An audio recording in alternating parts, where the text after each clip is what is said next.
Virus dan bakteri dapat ditularkan ketika seseorang sedang batuk atau bersin. Saat kita batuk dan bersin, terjadi pelepasan virus dan kuman dari saluran pernapasan.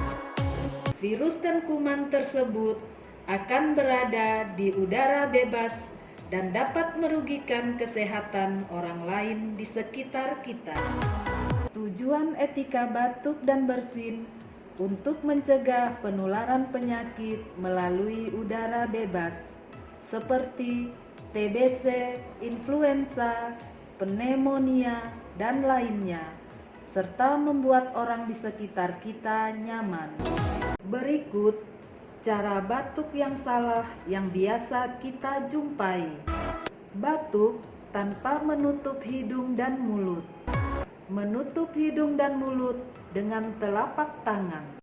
Bersin menutup hidung dan mulut dengan telapak tangan karena akan dapat menularkan virus dan bakteri ketika menyentuh benda lain.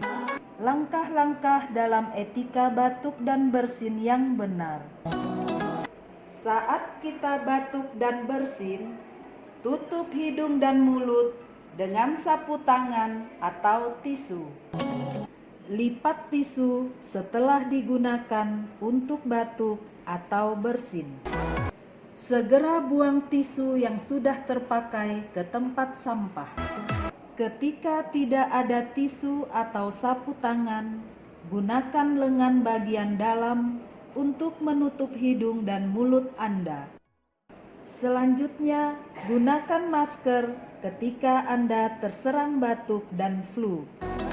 Lakukan cuci tangan setelah batuk atau bersin. Menerapkan etika batuk dan bersin dapat mencegah penularan virus dan bakteri di lingkungan Anda. Mari bersama menjaga kesehatan di lingkungan kita.